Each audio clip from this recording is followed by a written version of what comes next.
ಇಲ್ಲ, ಜೀವನ ಚರಿತ್ರೆ ಅಲ್ವೇ ಅಲ್ಲ, ಅದು ಮುಂಚೆನೇ ಕ್ಲಾರಿಫೈ ಮಾಡಿದ್ದೀನಿ. ಯಾಕಂದರೆ ಗೌರಿಯ ಹೆಸರಿಟ್ಟು ನಾನು ಅದರಿಂದ ಒಂದು ಏನಂತಾರೆ ಬೆನಿಫಿಟ್ ಇಲ್ಲ, ಅವ್ರ ಜೀವನದ ಅಲ್ಲ ಸಿನಿಮಾ ಇದು. ನಾನೊಂದು ಪ್ರೀತಿಯಿಂದ ಅವಳ ನೆನಪಿನಲ್ಲಿ ಒಂದು ಹೆಸರಿಟ್ಟಿದ್ದೀನಿ ಹೊರತು ಅವಳ ಒಂದು ಕಥೆ ಅಲ್ಲ ಇದು, ಅವಳ ಒಂದು ಆತ್ಮಕಥೆ ಅಲ್ಲ.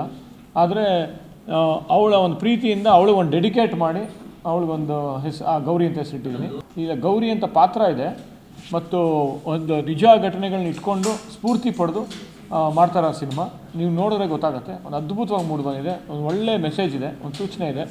ಆದರೆ ಗೌರಿಯ ಕತೆ ತುಂಬ ಸುಲಭ ಅಲ್ಲ. ಇವತ್ತಿನ ಒಂದು ರಾಜಕೀಯ ಪರಿಸ್ಥಿತಿಯಲ್ಲಿ, ಇವತ್ತಿನ ಒಂದು ಸಾಂಸ್ಕೃತಿಕ ಪರಿಸ್ಥಿತಿಯಲ್ಲಿ ಗೌರಿಯ ಕತೆ ಮಾಡೋದು ಸುಲಭ ಅಲ್ಲ. ಅದು ತುಂಬ ಸೂಕ್ಷ್ಮವಾಗಿ ಮಾಡಬೇಕು ಮತ್ತು ಆ ಒಂದು ಗೌರಿಯ ಕತೆ ಮತ್ತು ಗೌರಿಯ ಜೀವನವನ್ನು ಇವತ್ತು ತೆರೆ ಮೇಲೆ ಕಾಣೋದು ತೋರಿಸೋದು ತುಂಬ ಕಷ್ಟದ ಸ್ಥಿತಿ.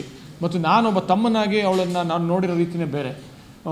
ಒಬ್ಬ ತಮ್ಮನಾಗಿ, ಒಬ್ಬ ಪತ್ರಕರ್ತೆ ಆಗಲ್ಲ ಅಥವಾ ಒಂದು ಆ್ಯಕ್ಟಿವಿಸ್ಟ್ ಆಗಲ್ಲ, ತಮ್ಮನಾಗಿ ನೋಡಿರೋದು ಬೇರೆ. ಅದನ್ನು ತೋರಿಸೋದು ತುಂಬ ಕಷ್ಟ ಆಗುತ್ತೆ, ನ್ಯಾಯ ಒದಗಿಸೋಕ್ಕಾಗಲ್ಲ. ಅದು ತುಂಬ ಕಷ್ಟ ನನಗೇನೆ.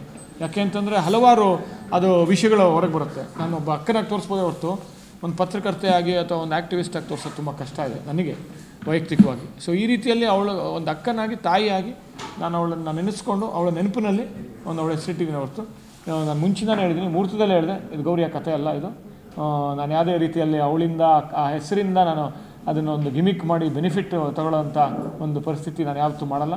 ಅವಳ ಆಶೀರ್ವಾದ ಪಡೆದ ಹೊತ್ತು ಅವಳ ಸಮಾಧಿ ಹತ್ರ ನಮ್ಮ ಇನ್ವಿಟೇಷನ್ ಕಾರ್ಡ್ ಇಟ್ಟು ಅವತ್ತು ಬಂದು ಮುಹೂರ್ತ ಮಾಡಿ ಒಂದು ಫಸ್ಟ್ ಟೇಕ್ ತೊಗೊಂಡು ಅವತ್ತು ಹೇಳಿದೆ, ಗೌರಿಯ ಕಥೆ ಅಲ್ಲ ಇದು, ಗೌರಿಯ ಪ್ರೀತಿಯಿಂದ ಇಟ್ಟಿದ್ದೀನಿ ಹೆಸರು ಅಂತ. ಅವತ್ತಿನ ನಾನು ಇವತ್ತು ಅದನ್ನು ಹೇಳ್ತೀನಿ. ಯಾಕಂದರೆ ಅದರಿಂದ ನಾನು ಲಾಭ ಪಡೆಯೋದಾಗಲಿ, ಅದರಿಂದ ಒಂದು ಗಿಮಿಕ್ ಮಾಡೋದಾಗಲಿ ಅದು ಬೇಕಾಗಿಲ್ಲ. ಯಾಕಂದರೆ ಅವಳು ಅಕ್ಕನಾಗಿ, ತಾಯಿಯಾಗಿ ನನಗೆ ತುಂಬ ಹೆಮ್ಮೆ ಇದೆ, ಅವಳ ಬಗ್ಗೆ ತುಂಬ ಪ್ರೀತಿ ಇದೆ.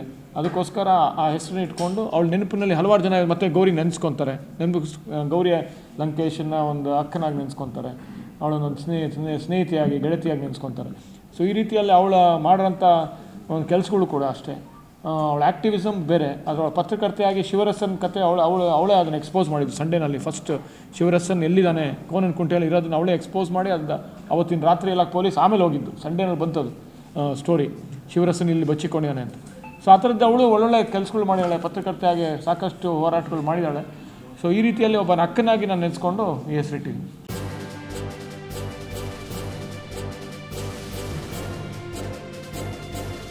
ಇದು ಮಾನವೀಯ ಸಂದೇಶದ ಜನವಾಹಿನಿ.